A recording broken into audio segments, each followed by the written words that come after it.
네가 좁혀내려는 바로 이 건물에 도훈이 너의 자식들이 산다. 정자의 목소리가 떨렸습니다. 도훈의 얼굴이 하얗게 변했습니다. 뭐라고요? 청운동 123번지.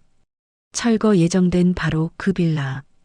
이야기를 나누는 엄마와 아들 사이에 침묵이 흘렀습니다. 입을 열었다가 닫았습니다. 그 빌라예요. 그래. 내가 내 자식을 쫓아내고 있어. 이게 대체 무슨 이야기일까요? 이 남자는 왜 자기 자식들이 사는 빌라를 철거하는 건가요? 구독과 좋아요를 눌러주세요. 자기 자식이 사는 빌라를 철거하게 된 사연 지금 바로 시작합니다. 정자 씨는 올해 68입니다. 서울 마포구의 작은 아파트에서 혼자 살고 있습니다. 남편은 5년 전에 세상을 떠났고 아들은 회사 일로 바빠서 자주 보지 못합니다. 정자 씨는 젊은 시절 남편과 함께 작은 부동산 중개소를 운영했습니다. 손님들에게 집을 소개하고 계약서에 도장을 찍어주던 날들. 그땐 행복했습니다. 하지만 10년 전 동네가 재개발되면서 중개소도 문을 닫았습니다. 단골 손님들도 익숙한 골목길도 모두 사라졌습니다. 그때 정자 씨는 생각했습니다. 재개발이 좋은 거야. 낡은 걸 부수고 새 걸 짓는 거니까. 자신도 그 재개발 덕분에 새 아파트에 들어왔으니까요. 그날도 정자 씨는 외출을 했습니다. 가을이었습니다. 은행나무 잎이 노랗게 물들기 시작하던 때였죠. 약국에 들러 영양제를 사고 시장에서 장을 보고 집으로 돌아가는 길이었습니다. 옛날 동네를 지나가게 되었습니다. 정자 씨가 30년을 살던 동네. 이제는 모두 재개발이 되어 높은 아파트가 들어선 곳이었습니다. 그 옆에는 아직 철거되지 않은 낡은 빌라들이 몇 채 남아 있었습니다. 저기도 이제 다 없어지겠네. 정자 씨는 중얼거렸습니다. 그때였습니다. 한 빌라 앞에서 소란스러운 소리가 들렸습니다. 정자 씨는 소리가 나는 쪽으로 고개를 돌렸습니다. 빨간 철거 스티커가 붙은 3층짜리 빌라. 외벽에는 금이 가 있었고 1층 유리창 몇 개는 깨져 있었습니다. 빌라 앞에 용역 직원 2명이 서 있었습니다. 형광 조끼를 입고 손에는 서류 뭉치를 들고 있었습니다. 그 앞에 한 여자가 서 있었습니다. 다음 주면 철거입니다. 나가셔야 한다니까요? 용역 직원이 말했습니다. 2주 대책도 없이 어떻게 나가요? 여자의 목소리가 떨렸습니다. 그건 저희 소관이 아니고요. 건물주한테 이야기하세요. 건물주는 연락도 안 받아요. 계약서에는 6개월 전에 통보한다고 했는데 갑자기 다음 주라니. 불법 전대차 세입자는 보상 대상도 아니에요. 그냥 나가시면 됩니다. 정자 씨는 그 목소리에 걸음을 멈췄습니다. 익숙한 목소리였습니다. 정자 씨는 조심스럽게 몇 걸음 다가갔습니다. 심장이 빠르게 뛰기 시작했습니다. 여자는 초췌했습니다. 낡은 패딩 점퍼를 입고 있었고 머리는 푸석푸석하게 뒤로 묶여 있었습니다. 얼굴은 헬쑥했고 눈 밑에는 짙은 다크서클이 자리 잡고 있었습니다. 그 옆에 아이 둘이 서 있었습니다. 큰아이는 겨울인데도 얇은 점퍼만 입고 있었고 작은 아이는 계속 기침을 했습니다. 정자 씨는 더 가까이 다가갔습니다. 여자의 옆모습이 보였습니다. 정자 씨의 다리가 얼어붙었습니다. 며느리였습니다. 한연이, 아들 도훈의 전 부인, 그리고 손주들이었습니다. 민준이와 서연이. 정자 씨는 재빨리 전봇대 뒤로 몸을 숨겼습니다. 떨리는 손으로 가슴을 눌렀습니다. 저게 연이야? 5년 만이었습니다. 마지막으로 본 게 이혼 조정하던 날이었습니다. 그날 이후로 단 한 번도 연락하지 않았고 연락받지도 않았습니다. 전봇대 뒤에서 조심스럽게 고개를 내밀었습니다. 연희의 모습이 또렷하게 보였습니다. 하지만 5년 전 기억 속의 모습과는 너무도 달랐습니다. 5년 전 연희는 단정하게 머리를 손질하고 깔끔한 옷차림을 했던 사람이었습니다. 아이들 손을 잡고 마트에 장을 보러 가던 모습, 아들과 나란히 걸으며 웃고 있던 모습. 하지만 지금은 머리카락은 푸석푸석했고 옷은 낡았고 얼굴은 수척했습니다. 어깨는 축 처져 있었고 눈빛은 지쳐 있었습니다. 정자 씨의 시선이 아이들에게 옮겨갔습니다. 민준이는 12살이 됐을 텐데 키는 제법 컸지만 옷은 몸에 맞지 않게 작았습니다. 소매가 짧아서 손목이 훤히 드러났습니다. 얼굴은 어두웠습니다. 12살 아이답지 않게 입술을 꾹 다문 채 무언가를 참고 있는 것 같았습니다. 그리고 서연이, 9살 서연이는 엄마 옆에 바짝 붙어 서 있었습니다. 얼굴은 창백했고 자꾸 기침을 했습니다. 작은 몸이 기침할 때마다 흔들렸습니다. 정자 씨는 손으로 입을 막았습니다. 눈시울이 뜨거워졌습니다. 어쨌든 10일 안에 나가셔야 해요. 이미 2달 전에 1차 통보 나갔고요. 그 이후엔 강제 집행 들어갑니다. 용역 직원들이 돌아서서 갔습니다. 연희는 그 자리에 멍하니 서 있었습니다. 민준이가 엄마 손을 잡았습니다. 엄마, 우리 어떡해? 연희는 대답하지 못했습니다. 그저 아들의 손을 꼭 쥐었을 뿐이었습니다. 일단 집에 들어가자. 세 사람이 빌라 안으로 들어가려는 순간이었습니다. 갑자기 큰 소리가 들렸습니다. 아, 거기 50대쯤 되어 보이는 남자가 차에서 내렸습니다. 비싼 코트를 입고 목에는 금목걸이를 걸고 있었습니다. 건물주였습니다. 아직도 안 나갔어? 사장님, 좀 더 시간을. 시간? 2달 전에 통보했잖아. 전대차 불법이라고 했잖아. 남자가 담배를 피우며 말했습니다. 당신 같은 사람들 때문에 내가 얼마나 골치 아픈지 알아? 빨리 나가. 애들이 있어요. 갈 곳이 없어서. 그건 내 알 바 아니고. 남자가 담배를 땅에 던지며 비웃었습니다. 가난하면 가난한 대로 살지. 남의 집에 불법으로 들어와서 살면서 뭘 요구해? 정자 씨는 전봇대 뒤에서 그 광경을 지켜봤습니다. 가슴이 답답했습니다. 연희는 고개를 숙인 채 아무 말도 하지 못했습니다. 민준이가 어머니를 감쌌습니다. 엄마 괴롭히지 마세요. 12살 아이의 목소리가 떨렸습니다. 건물주가 비웃었습니다. 꼬맹이가 나가기 싫으면 월세라도 제대로 내던가. 저희 월세 밀린 거 없어요. 불법 전대차는 원래 계약이 무효야. 몰랐어? 남자가 차에 올라타며 말했습니다. 10일 후에 안 나가 있으면 짐 다 버린다. 알아서 해. 차가 떠났습니다. 연희는 그 자리에서 주저앉았습니다. 엄마, 민준이와 서연이가 어머니를 부축했습니다. 정자 씨는 뛰어나가고 싶었습니다. 하지만 발이 떨어지지 않았습니다. 내가 나서면 5년 동안 외면했는데 무슨 자격으로. 정자 씨는 전봇대에 기댄 채 그 모습을 지켜볼 수밖에 없었습니다. 세 사람이 빌라 안으로 들어갔습니다. 녹슨 철문이 삐걱거리며 열렸습니다. 세 사람은 옆쪽 계단을 통해 아래로 내려갔습니다. 반지하였습니다. 정자 씨는 그 자리에 한참을 서 있었습니다. 무릎에 힘이 풀렸습니다. 전봇대에 기댔습니다. 내가 이걸 몰랐다고? 아니, 정확히는 알려고 하지 않았습니다. 궁금해하지 않았고 찾지도 않았습니다. 이혼했으니 끝이라고 생각했습니다.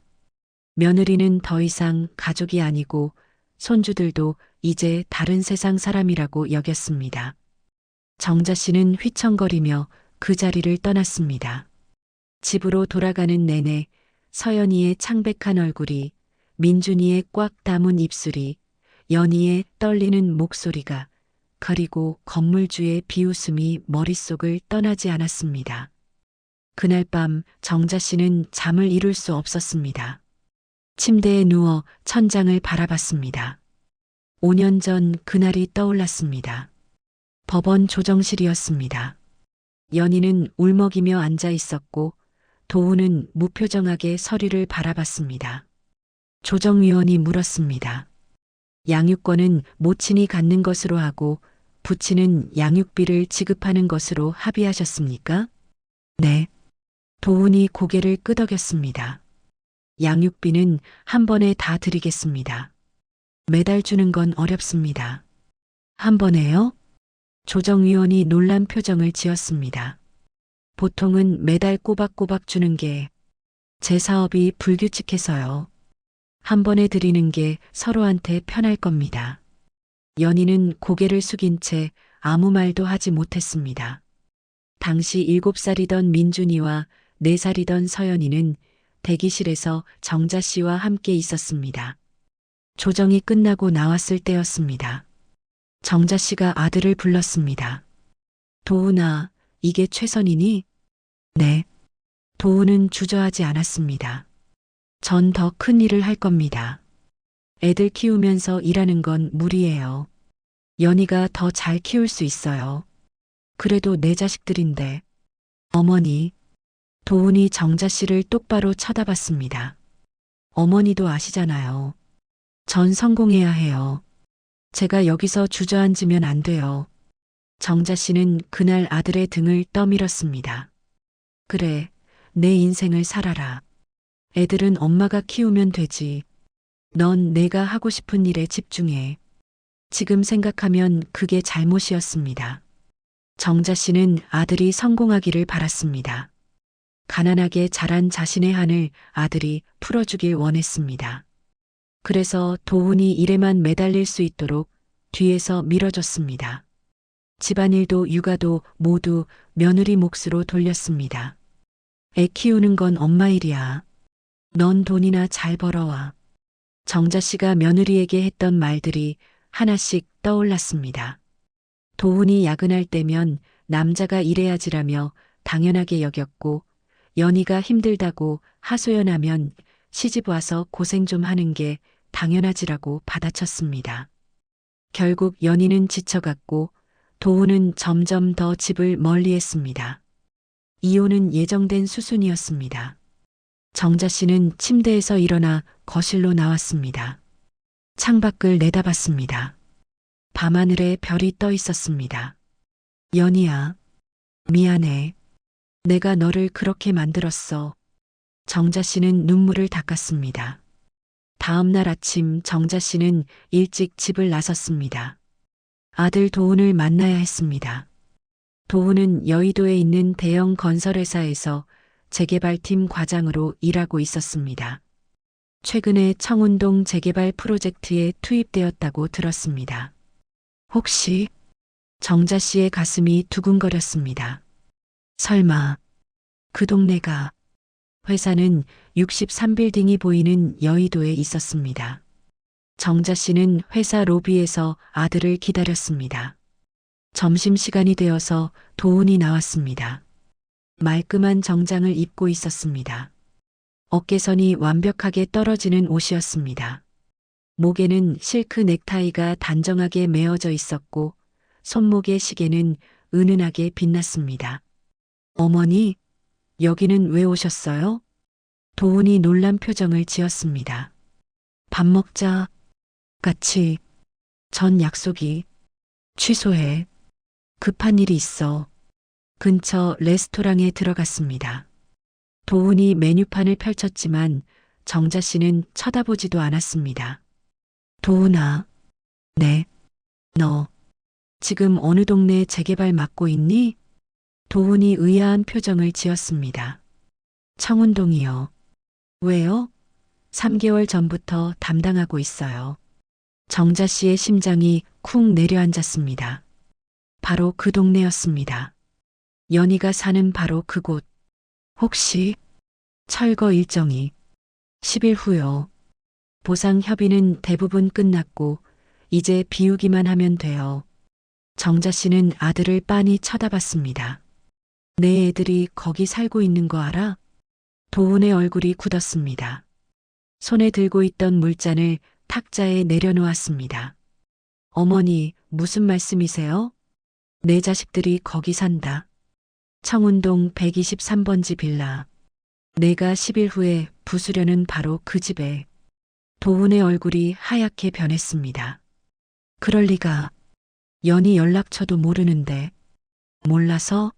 알려고라도 했니? 정자 씨의 목소리가 떨렸습니다. 번호 바꾸고 연락처 다 지우고 아예 찾지도 않았잖아. 그건 그렇게 하는 게 서로한테 좋은 거라고. 좋은 거? 정자 씨가 아들의 팔을 잡았습니다. 내 딸이 천식으로 숨도 제대로 못 쉰다. 곰팡이 핀 반지하에서 난방도 제대로 안 되는 집에서 내 아들은 겨울인데 얇은 옷만 입고 있어. 소매가 짧아서 손목이 다 드러나게. 도훈은 아무 말도 하지 못했습니다. 그리고 연희는 정자 씨의 목소리가 끊겼습니다. 연희는 빌라 관리하는 일하면서 겨우 살고 있어. 그것도 10일 후면 쫓겨난대. 2주 대책도 없이. 제가 몰랐어요. 어제 건물주가 왔더라. 정자 씨가 아들을 똑바로 쳐다봤습니다. 가난하면 가난한 대로 살라고, 불법 전대차면 당연히 쫓겨나야 한다고. 그렇게 말하더라. 내 딸이 그 소리 듣고 있었어. 내 아들이. 도훈은 고개를 떨어뜨렸습니다. 손이 떨렸습니다. 내가 쫓아내는 거야. 내 자식들을. 정자 씨가 아들을 똑바로 쳐다봤습니다. 내가 부수려는 그 집에 내 애들이 살고 있어. 웃기지 않니? 도훈은 고개를 떨어뜨렸습니다. 손이 떨렸습니다. 어머니, 전 정말 나도 잘못했어. 정자 씨가 말을 잘랐습니다. 내가 너를 그렇게 만들었어. 성공만 하라고. 일만 하라고. 가족은 나중이라고. 정자 씨의 눈에서 눈물이 흘렀습니다. 근데 도훈아, 이건 아니잖아. 내 자식들을 거리로 내모는 건. 도훈은 대답하지 못했습니다. 정자 씨는 자리에서 일어났습니다. 너 스스로 결정해. 내가 뭘 할 건지. 정자 씨는 레스토랑을 나갔습니다. 도훈은 그 자리에 멍하니 앉아 있었습니다. 그날 밤 도훈은 집에 돌아오지 않았습니다. 회사에 남아 있었습니다. 불이 꺼진 사무실. 도훈은 책상 앞에 앉아 컴퓨터 화면을 켰습니다. 청운동 재개발 프로젝트 파일을 열었습니다. 세입자 명단. 파일을 클릭했습니다. 화면을 아래로 내렸습니다. 수십 명의 이름이 나열되어 있었습니다. 보상 완료. 보상 협의 중. 그리고 맨 아래 불법 전대차. 보상 대상 아님 10일 내 퇴거. 도훈은 그 줄을 클릭했습니다. 세부 정보가 떴습니다. 계약자 건물주 김성호. 실거주자 미상 불법 전대차 추정. 보상금 없음. 조치사항 강제 퇴거 예정. 도훈은 주소를 다시 확인했습니다. 청운동 123번지. 분명히 그 집이었습니다. 실거주자 미상.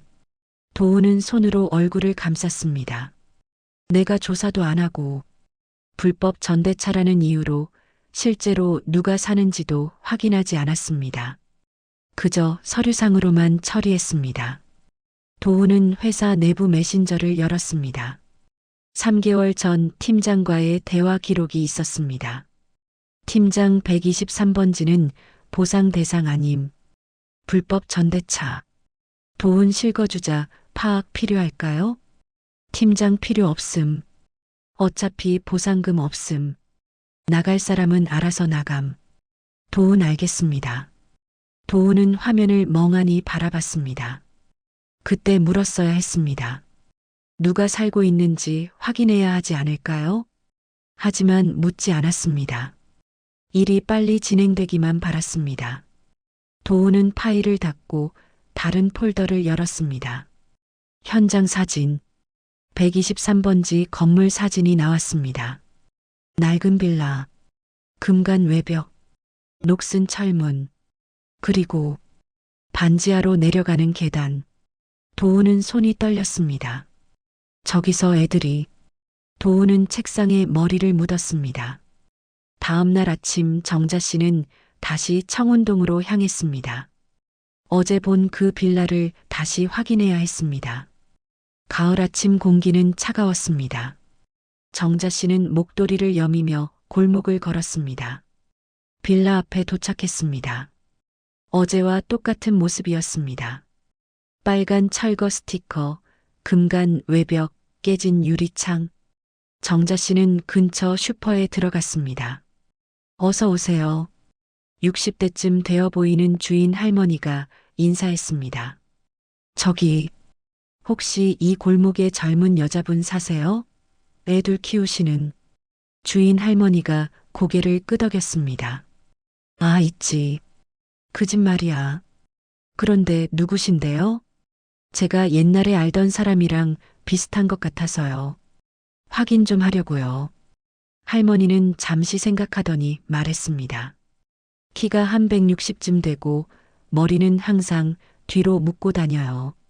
얼굴이 좀 수척하고 말수가 적어요. 애들 학교 보낼 때 보면 늘 똑같은 점퍼 입고 다니더라고. 정자 씨의 가슴이 쿵 내려앉았습니다. 연이었습니다. 큰애가 남자예요? 여자예요? 남자예요. 12살쯤 됐나? 작은애는 여자애고. 그 애가 많이 아파요. 기침을 자주 하더라고. 어떤 기침이요? 숨 쉴 때 쌕쌕거리는 소리 나요. 천식인가 봐요. 한 번은 밤에 기침이 너무 심해서 119 온 적도 있어요. 정자 씨는 입술을 깨물었습니다. 그 집이 형편이 어때요? 할머니가 한숨을 쉬었습니다. 많이 어려워 보여요. 외상으로 물건 사가는데 한 달에 한 번씩 갚아요. 작은 돈인데도 그렇게 미루니까 형편이 안 좋은 거겠죠. 외상이 얼마나 되죠? 지금은 8만 원쯤 되는데요. 정자 씨는 떨리는 손으로 지갑을 꺼냈습니다. 제가 갚아드릴게요. 10만 원을 꺼내 내밀었습니다. 할머니는 놀란 표정을 지었습니다. 왜요? 누구신데? 그냥 아는 사람이에요. 앞으로도 외상하면 제가 갚을 테니까 물건 주세요. 근데 그 사람은 모르게 해주세요. 그게 부탁드립니다. 정자 씨는 다시 한번 고개를 숙였습니다. 할머니는 고개를 끄덕였습니다. 알겠어요. 근데 그 집 곧 쫓겨날 거예요. 알아요. 어디 갈 데가 있으려나 모르겠네요. 애들도 있는데. 할머니가 한숨을 쉬었습니다. 슈퍼를 나온 정자 씨는 골목을 천천히 걸었습니다. 123번지 빌라가 보였습니다. 반지하로 내려가는 계단이 보였습니다. 정자 씨는 조심스럽게 다가갔습니다. 계단 위에서 아래를 내려다봤습니다. 좁고 어두운 계단. 난간은 녹슬어 있었고 벽에는 습기로 얼룩이 져 있었습니다. 그때 위층에서 문이 열리는 소리가 들렸습니다. 정자 씨는 재빨리 모퉁이로 몸을 숨겼습니다. 연희와 아이들이 나왔습니다. 민주나 서연이 손잡고 가. 네. 오늘 학교 끝나고 바로 집으로 와. 엄마 일하러 가야 해서 늦을 거야. 알았어. 서연아, 천천히 가자. 숨 안 차게. 민준이가 동생 손을 잡았습니다. 서연이는 여전히 기침을 했지만 오빠 손을 꼭 잡고 걸었습니다. 세 사람이 골목을 빠져나갔습니다. 정자 씨는 그들이 사라질 때까지 기다렸습니다. 그리고 조심스럽게 반지하 계단을 내려갔습니다. 문 앞에 섰습니다. 녹슨 철문. 페인트가 벗겨져 있었습니다. 문 옆 작은 창문으로 안을 들여다봤습니다. 좁은 방이 보였습니다. 10평도 안 되어 보였습니다. 방 한쪽에는 이불이 개켜 있었습니다. 작은 책상 하나, 낡은 옷장 하나. 그게 전부였습니다. 벽에는 곰팡이가 피어 있었습니다. 검은 얼룩이 여기저기 번져 있었습니다. 창문 틈으로 찬 공기가 들어왔습니다. 난방이 안 되는 것 같았습니다. 정자 씨는 손으로 입을 막았습니다. 이런 곳에서 살고 있었어? 정자 씨는 계단을 올라왔습니다. 어떻게 해야 할까? 생각에 잠겼습니다. 오후 3시쯤 아이들이 학교에서 돌아왔습니다. 민준이와 서연이 둘이 손을 잡고 골목으로 들어왔습니다. 서연이가 또 기침을 시작했습니다. 민준이가 동생 등을 쓰다듬어 주었습니다. 괜찮아? 응, 좀 괜찮아. 집 가서 약 먹자. 두 아이가 반지하로 들어갔습니다. 정자 씨는 멀리서 지켜봤습니다. 1시간쯤 후 연희가 돌아왔습니다. 큰 가방을 들고 있었습니다. 청소도구가 든 가방인 것 같았습니다. 연희는 지친 얼굴로 반지하로 들어갔습니다. 정자 씨는 그 모습을 보며 눈물을 닦았습니다. 그때였습니다. 뒤에서 누군가 다가왔습니다. 어머니, 도훈이었습니다. 정자 씨는 놀라서 뒤돌아봤습니다. 도훈아, 너 어떡해? 도훈은 말없이 123번지 빌라를 쳐다봤습니다. 어젯밤 내내 서류를 봤어요. 도훈의 목소리는 떨렸습니다. 3개월 전 팀장이 물었을 때 확인했어야 했어요. 누가 사는지. 근데 전 그냥 넘어갔어요. 불법 전대차라고, 보상금 없다고. 그래서 신경도 안 썼어요. 도훈이 벽에 기댔습니다. 제가 애들을 여기서 쫓아내려고 했네요. 정자 씨는 아들의 어깨에 손을 얹었습니다. 도훈아, 이제 어떻게 할 거니? 모르겠어요. 도훈의 눈에서 눈물이 흘렀습니다. 회사 일정은 정해져 있고 팀장은 무조건 밀어붙이라고 하고 회사 일정이 중요하니 내 자식들이 중요하니? 정자 씨가 아들을 똑바로 쳐다봤습니다. 도훈은 대답하지 못했습니다. 너 스스로 결정해. 근데 한 가지만 기억해. 뭔데요? 지금 안 하면 평생 후회해. 두 사람은 한참을 말없이 서 있었습니다. 해가 지고 있었습니다. 가로등이 하나둘 켜지기 시작했습니다. 어머니, 도훈이 입을 열었습니다. 제가 들어가 봐도 될까요? 뭐, 연희한테 가서 사과하고 싶어요. 정자 씨는 고개를 끄덕였습니다. 해봐. 근데 쉽지 않을 거야. 알아요. 도훈은 천천히 123번지로 걸어갔습니다. 손이 떨렸습니다. 반지하 계단을 내려갔습니다.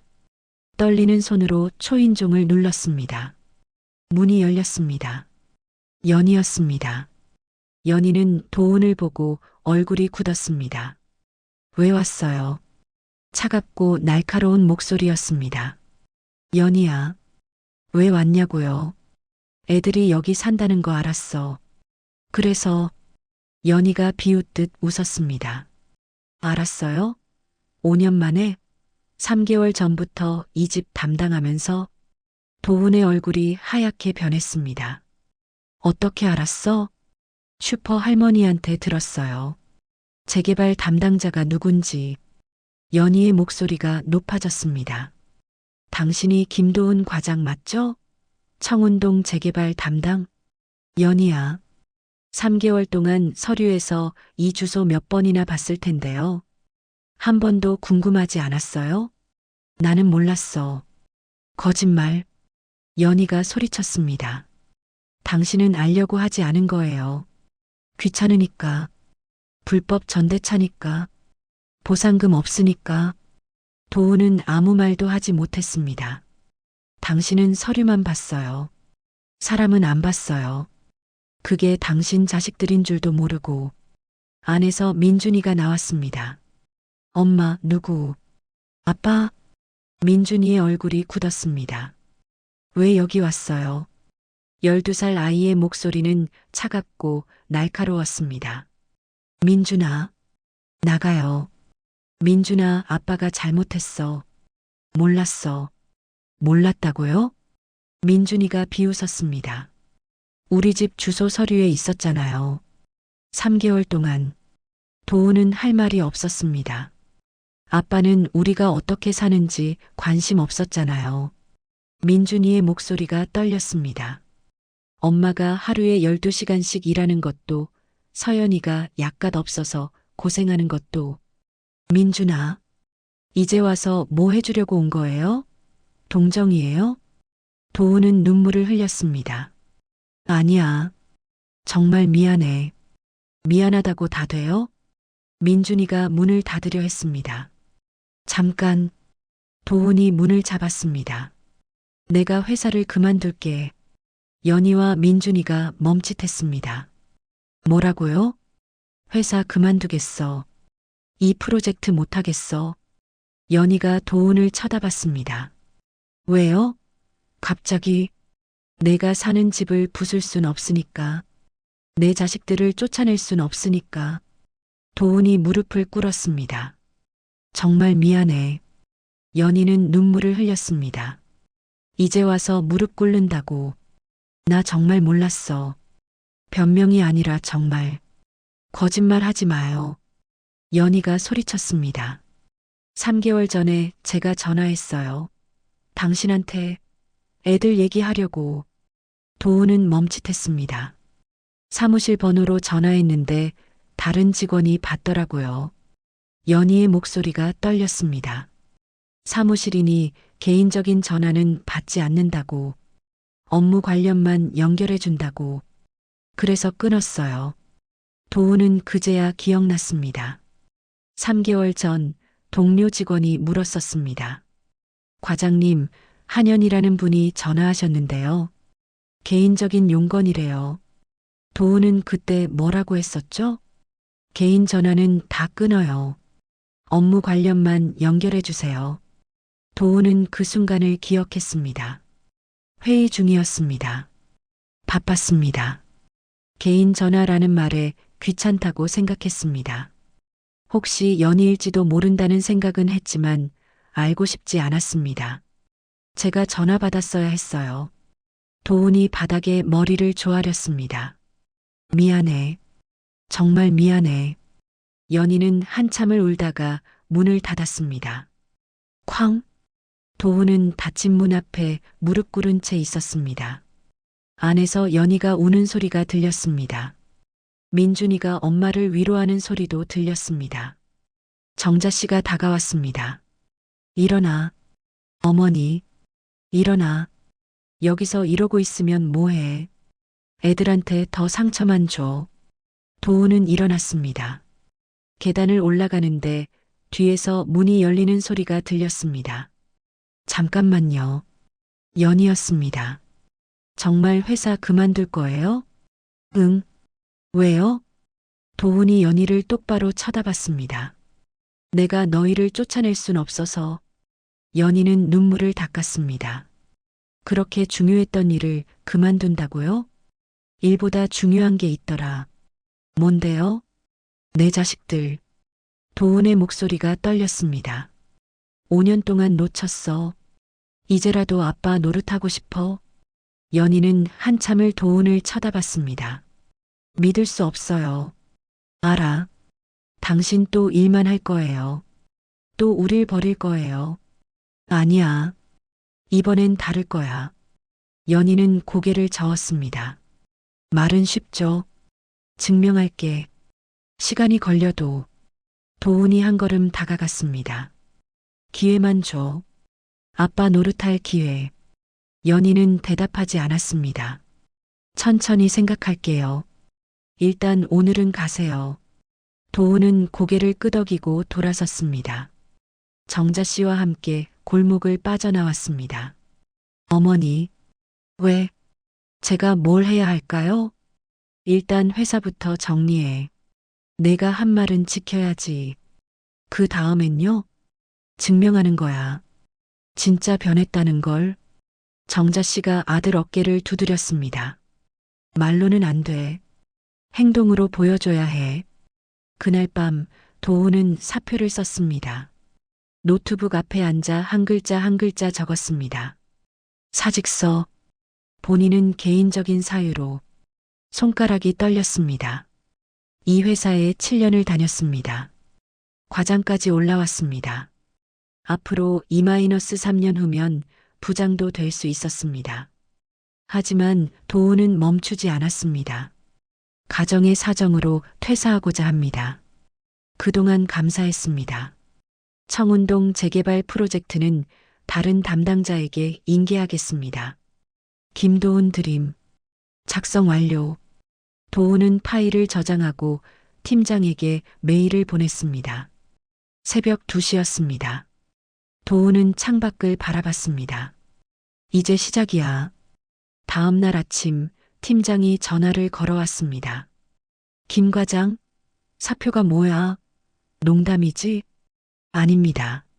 진심입니다. 야, 지금 프로젝트 한창인데 무슨 소리야? 죄송합니다. 개인 사정이 생겼습니다. 개인 사정? 뭔데? 도훈은 잠시 망설였습니다. 가족 문제입니다. 가족 문제가 회사보다 중요해? 네. 지금은 그렇습니다. 팀장이 한숨을 쉬었습니다. 인수인계는 해야지? 당연합니다. 2주 안에 완료하겠습니다. 전화를 끊고 도훈은 회사로 출근했습니다. 동료들의 눈길이 따가웠습니다. 김 과장 그만둔대. 왜? 무슨 일이야? 모르겠어. 갑자기래. 도훈은 신경 쓰지 않았습니다. 책상을 정리하기 시작했습니다. 그때 후배가 다가왔습니다. 과장님, 정말 그만두세요?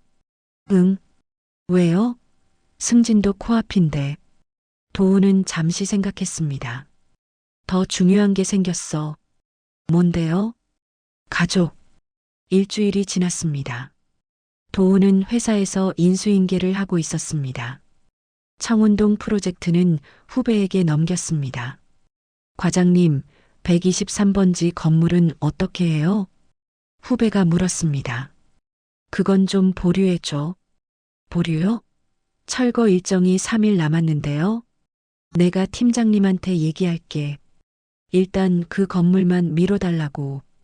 후배는 고개를 갸우뚱했지만 고개를 끄덕였습니다. 도훈은 팀장실로 갔습니다.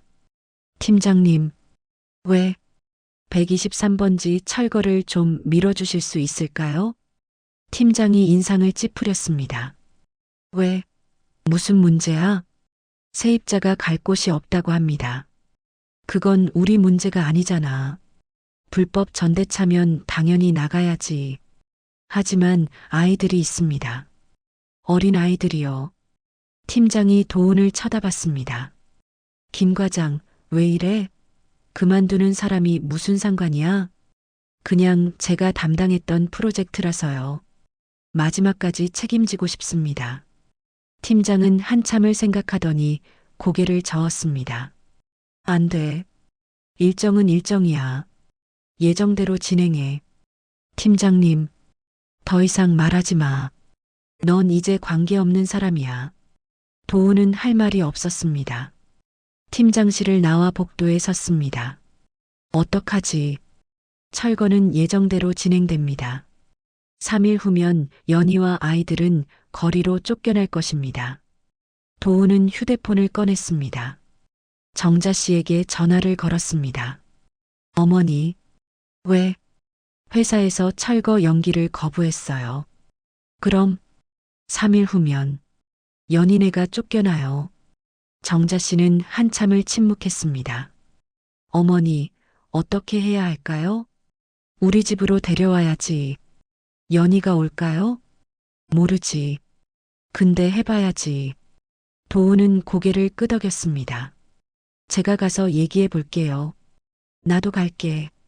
같이 가자. 그날 저녁 도훈과 정자 씨는 123번지로 갔습니다. 반지하 문 앞에 섰습니다. 도훈이 초인종을 눌렀습니다. 한참 후 민준이가 문을 열었습니다. 또 왔어요? 차가운 목소리였습니다. 민준아, 엄마 계시니? 일하러 가셨어요. 그럼 할머니랑 아빠가 좀 들어가도 될까? 민준이는 망설였습니다. 뒤에서 서연이가 나왔습니다. 오빠 누구야? 아빠? 할머니? 서연이는 정자 씨를 보며 눈이 커졌습니다. 할머니, 서연아, 우리 서연이 많이 컸네. 정자 씨의 목소리가 떨렸습니다. 서연이는 할머니를 올려다봤습니다. 할머니, 진짜 할머니예요? 그래, 할머니야. 서연이가 천천히 다가왔습니다. 할머니, 보고 싶었어요. 할머니도. 정자 씨는 손녀를 안았습니다. 5년 만에 안아보는 손녀. 너무 작고 가벼웠습니다. 민준이는 그 모습을 보며 입술을 깨물었습니다. 들어오세요. 문을 열어줬습니다. 도훈과 정자 씨가 반지하로 들어갔습니다. 좁고 어두운 방. 정자 씨가 어제 창문으로 봤던 그대로였습니다. 곰팡이 핀 벽, 낡은 이불, 작은 책상. 앉으세요. 민준이가 방석을 내놓았습니다. 정자 씨와 도훈이 조심스럽게 앉았습니다. 서연이는 할머니 옆에 바짝 붙어 앉았습니다. 할머니, 어떻게 오셨어요? 할머니가 너희 보고 싶었어. 민준이가 냉장고에서 물을 꺼내왔습니다. 드세요. 고마워, 민준아. 민준이는 대답하지 않았습니다. 도훈이 입을 열었습니다. 민준아, 서연아. 아빠가 할 말이 있어. 3일 후면 여기 철거된다는 거 알지? 민준이가 고개를 끄덕였습니다. 아빠가 회사에 얘기했는데 안 된대. 예정대로 진행한대. 알아요. 엄마한테 들었어요. 그래서 도훈이 두 아이를 쳐다봤습니다. 할머니 집으로 가면 어떨까? 민준이의 얼굴이 굳었습니다. 싫어요. 민준아, 엄마가 결정할 일이에요. 민준이가 고개를 돌렸습니다. 엄마 오시면 직접 얘기하세요. 정자 씨가 손주의 손을 잡았습니다. 민준아, 화나지? 네. 당연해. 할머니도 5년 동안 너희 외면했으니까. 근데 민준아. 정자 씨가 손주를 똑바로 쳐다봤습니다. 할머니가 정말 미안해. 그때 너희를 버렸어. 용서해달라는 게 아니야. 그럴 자격 없어. 정자 씨의 목소리가 떨렸습니다. 근데 이제라도 할머니가 너희 곁에 있고 싶어? 허락해 줄 수 있니? 민준이는 대답하지 않았습니다. 그때 서연이가 기침을 시작했습니다. 심한 기침이었습니다. 민준이가 재빨리 동생 등을 쓰다듬었습니다. 서연아, 괜찮아? 서연이는 숨을 제대로 쉬지 못했습니다. 가슴을 움켜쥐고 헐떡였습니다. 숨을 쉴 때마다 휘파람 같은 소리가 났습니다. 정자 씨는 깜짝 놀라 일어났습니다. 서연아, 도훈도 딸에게 다가갔습니다. 민준아, 약은? 약이 떨어졌어요. 어제 마지막 약을 다 먹었어요. 서연이의 입술이 점점 파래지기 시작했습니다. 서연아, 서연아. 도훈이 딸을 안아 올렸습니다. 119 불러야 해요. 민준이가 소리쳤습니다. 정자 씨가 재빨리 휴대폰을 꺼냈습니다. 119입니다. 무슨 일이십니까? 저희 손녀가 천식 발작을 일으켰어요. 숨을 못 쉬고 있어요. 주소가 어떻게 되십니까? 청운동 123번지 반지하입니다. 네, 지금 바로 출동하겠습니다. 전화를 끊고 정자 씨는 서연이에게 다가갔습니다. 서연아, 조금만 참아. 곧 119 아저씨들 올 거야. 서연이는 할머니를 올려다봤습니다. 눈에 눈물이 가득했습니다. 할머니, 무서워요. 가늘고 약한 목소리였습니다. 괜찮아. 할머니가 여기 있어. 도훈은 딸을 안은 채 계단으로 올라갔습니다. 정자 씨와 민준이가 뒤따랐습니다. 5분 후 구급차가 도착했습니다. 구급대원들이 내렸습니다. 환자가 어디 계세요? 여기요. 도훈이 서연이를 안고 있었습니다. 구급대원이 서연이를 보더니 재빨리 산소 마스크를 씌웠습니다. 호흡이 많이 약해졌네요. 빨리 병원 가야겠어요. 들것에 서연이를 눕혔습니다. 보호자 한 분만 같이 타세요. 도훈이 올라타려는 순간 민준이가 소리쳤습니다. 제가 탈게요. 민준아, 내가? 네. 서연이 혼자 두면 무서워해요. 알았어. 너 타. 아빠는 할머니랑 택시 타고 갈게. 민준이가 구급차에 올라탔습니다. 서연이 옆에 앉았습니다. 서연아, 오빠 여기 있어. 괜찮아. 구급차가 출발했습니다. 사이렌 소리가 골목에 울렸습니다. 도훈과 정자 씨는 급히 택시를 잡았습니다.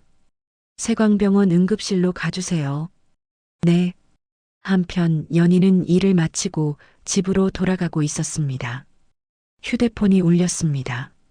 민준이었습니다. 여보세요? 엄마, 서연이가 병원에 실려갔어. 뭐? 연희는 걸음을 멈췄습니다. 천식 발작이래. 지금 구급차 타고 가고 있어. 어느 병원? 세광병원. 알았어. 엄마 지금 간다. 연희는 뛰기 시작했습니다. 세광병원 응급실. 구급차가 도착했습니다.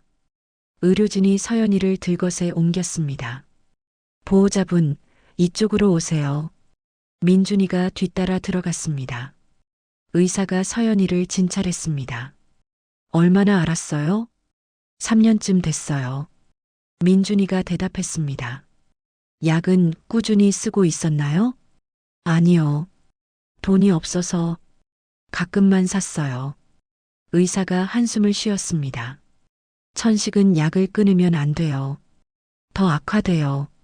죄송해요. 부모님은 어디 계세요? 지금 오고 계세요. 잠시 후 도훈과 정자 씨가 도착했습니다. 서연이는요, 지금 산소 치료받고 있습니다. 상태가 좋지 않아요. 입원해서 치료받아야 합니다. 얼마나요? 일주일은 있어야 할 것 같아요. 정확히는 말씀드리기 어렵지만 입원비, 검사비, 약값 다 합치면 한 80만 원 정도 될 거예요. 80만 원. 그리고 선입금 30만 원을 먼저 내야 한다고 했습니다. 정자 씨는 고개를 끄덕였습니다. 제가 낼게요. 어머니. 도훈이 말을 멈췄습니다. 그때 연희가 병원에 도착했습니다. 숨을 헐떡이며 응급실로 뛰어들어왔습니다. 서연이 어디 있어? 여기요. 간호사가 안내했습니다. 연희는 침대로 달려갔습니다. 서연아, 엄마 왔어. 연희는 딸의 손을 잡으며 눈물을 흘렸습니다. 의사가 나와 설명했습니다. 보호자 되시나요? 네, 엄마입니다. 일단 숨은 돌아왔어요. 근데 입원해서 치료받아야 해요. 네, 알겠습니다. 그리고 선입금 30만 원을 먼저 내셔야 치료를 시작할 수 있어요. 연희는 가방에서 지갑을 꺼냈습니다. 10,000원짜리 몇 장, 잔돈 조금, 전부 합쳐도 8만 원이 안 됐습니다. 제가 돈을 모아볼게요. 조금만 시간을. 선입금은 지금 내셔야 합니다. 연희의 얼굴이 하얗게 변했습니다. 어떡하지? 그때 정자 씨가 앞으로 나섰습니다. 제가 낼게요. 어머님, 내가 할게. 손녀 치료비인데. 정자 씨는 수납 창구로 갔습니다. 카드를 꺼내 30만 원을 결제했습니다. 영수증을 받아들고 돌아왔습니다. 연희는 고개를 숙인 채 눈물을 흘렸습니다. 어머님, 죄송해요. 제가 꼭 갚을게요. 그런 얘기 하지 마. 정자 씨가 며느리의 손을 잡았습니다. 우리 서연이 살리는 게 먼저야. 서연이는 병실로 옮겨졌습니다. 4인실이었습니다. 창가 쪽 침대. 서연이는 산소 마스크를 쓴 채 잠들어 있었습니다. 연희가 침대 옆에 앉아 딸의 손을 잡았습니다. 서연아, 엄마 미안해. 민준이도 동생 곁에 섰습니다. 엄마, 저도 있을래요. 고마워, 민준아. 도훈과 정자 씨는 조금 떨어진 곳에 서 있었습니다. 밤 11시가 넘었습니다. 간호사가 들어왔습니다. 보호자 한 분만 남으시고 나머지는 나가 계셔야 해요. 제가 남을게요. 연희가 말했습니다. 민준아, 너는 할머니랑 가 있어. 엄마, 나도 여기 있을래. 안 돼. 너 내일 학교 가야지. 민준이는 입술을 깨물었습니다. 정자 씨가 민준이 어깨에 손을 얹었습니다. 민준아, 할머니랑 가자. 서연이는 엄마가 지킬게. 내일 아침에 다시 오면 돼. 민준이는 마지못해 고개를 끄덕였습니다. 세 사람이 병실을 나왔습니다. 병원 로비에서 정자 씨가 말했습니다. 도훈아, 너는 집에 가. 어머니, 전 괜찮아요. 가. 내일 회사 마무리해야지. 네. 도훈은 민준이를 쳐다봤습니다. 민준아, 아빠가. 민준이는 대답하지 않았습니다. 고개를 돌렸습니다. 도훈은 할 말이 없었습니다. 정자 씨와 민준이는 택시를 타고 청운동으로 갔습니다. 민준아, 집에 들어가. 할머니는요? 할머니는 잠깐 있다 갈게. 왜요? 그냥 할머니가 좀 생각할 게 있어서. 민준이는 반지하로 들어갔습니다. 정자 씨는 근처 벤치에 앉았습니다. 찬바람이 불었습니다. 정자 씨는 목도리를 여미며 앉아 있었습니다. 이렇게 살게 할 순 없어. 곰팡이 핀 집에서 약도 제대로 못 쓰면서 우리 손녀를. 정자 씨는 결심했습니다. 1시간쯤 지났을까요? 반지하에 불이 꺼졌습니다. 민준이가 잠든 것 같았습니다. 정자 씨는 그제야 자리에서 일어났습니다. 다시 병원으로 향했습니다. 병원 4층 병실 앞. 정자 씨는 조용히 문을 열고 들여다봤습니다. 연희가 침대 옆 의자에 앉아 있었습니다. 서연이의 손을 잡은 채 고개를 숙이고 졸고 있었습니다. 정자 씨는 조심스럽게 들어갔습니다. 연희 옆에 서서 내려다봤습니다. 지친 얼굴, 수척한 몸, 낡은 옷. 5년 전 정자 씨는 이 며느리를 무시했습니다. 시집 와서 고생하는 게 당연하지. 남편이 일하는데 당신은 뭐해? 애들이나 잘 키워. 그렇게 말했습니다. 정자 씨는 눈물을 닦았습니다. 그리고 조용히 연희 어깨에 자신의 외투를 덮어주었습니다. 연희가 눈을 떴습니다. 어머님? 계속 자. 내가 지킬게. 괜찮아요. 제가. 됐어. 너 피곤하잖아. 조금만 자. 정자 씨가 연희를 의자에 앉혔습니다. 그리고 자신은 반대편 의자에 앉았습니다. 한참 후 연희가 조용히 물었습니다. 어머님, 왜 지금 오신 거예요? 정자 씨는 대답하지 못했습니다. 5년 동안 한 번도 안 오시더니 왜 지금요? 연희의 목소리가 떨렸습니다. 그땐 필요 없으셨잖아요. 우리가. 미안하다. 정자 씨가 고개를 숙였습니다. 그때 내가 잘못 생각했어. 이혼했으니까 끝이라고 생각했어. 근데 아니더라. 너희는 여전히 내 가족이더라. 연희는 눈물을 흘렸습니다. 어머님도 그 사람이랑 똑같아요. 알아. 저희를 버렸잖아요. 맞아. 정자 씨가 연희를 똑바로 쳐다봤습니다. 내가 너희를 버렸어. 도훈이한테만 잘하라고 했고 넌 고생해도 당연하다고 생각했어. 정자 씨의 목소리가 떨렸습니다.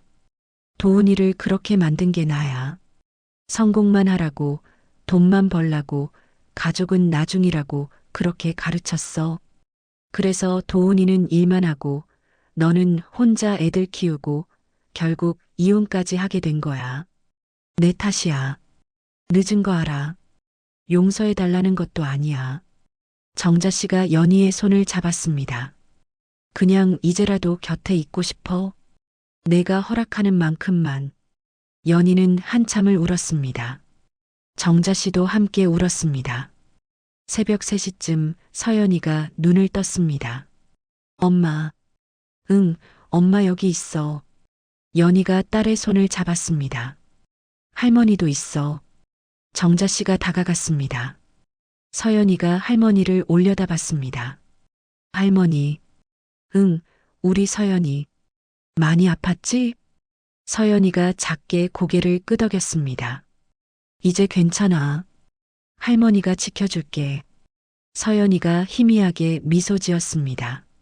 할머니, 이제 안 가요? 안 가. 할머니 계속 여기 있어. 정말이요? 정말이야. 서연이가 할머니 손을 꼭 잡았습니다.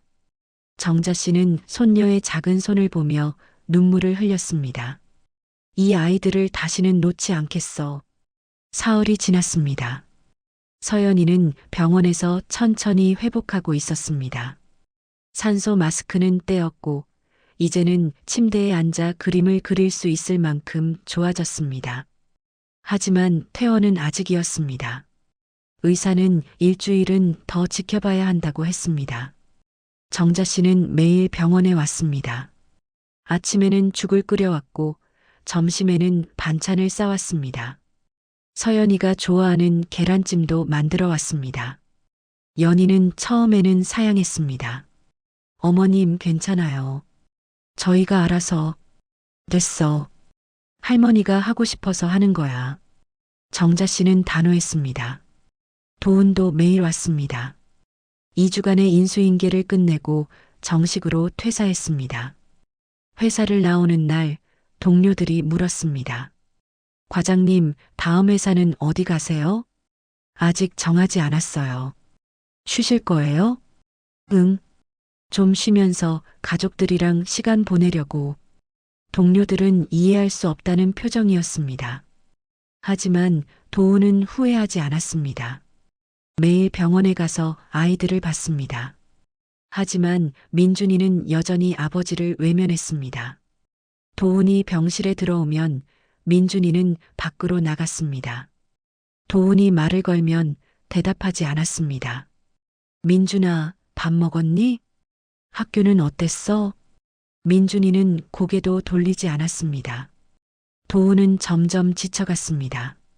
하지만 포기하지 않았습니다.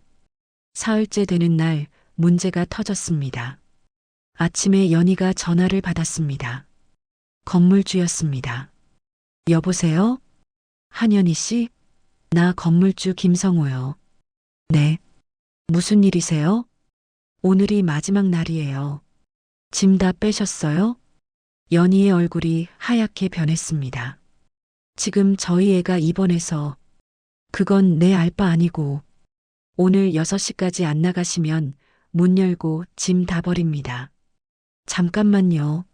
며칠만 시간을 주세요. 안 돼요.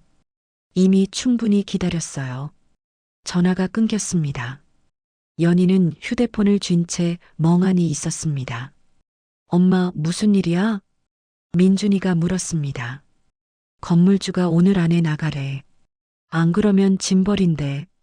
뭐? 민준이도 놀랐습니다. 근데 서연이는 아직 퇴원 못하는데. 연희는 손으로 얼굴을 감쌌습니다. 어떡하지? 정자 씨가 복도에서 이 대화를 듣고 있었습니다. 정자 씨는 병실로 들어갔습니다. 연희야. 네, 어머님. 우리 집으로 와. 연희는 고개를 들었습니다. 네. 우리 집으로 이사 와. 방이 하나 비어 있어. 어머님, 그건 안 되면 안 돼. 서연이가 중요하지. 그리고 더 이상 저런 집에서 살면 안 돼. 민준이가 끼어들었습니다. 저희가 패 끼치잖아요. 가족끼리 무슨 패야? 정자 씨가 손주를 똑바로 쳐다봤습니다. 나 혼자 사는 집에 방이 2개나 비어 있어. 너희 아니면 누가 쓰니? 연희는 눈물을 흘렸습니다.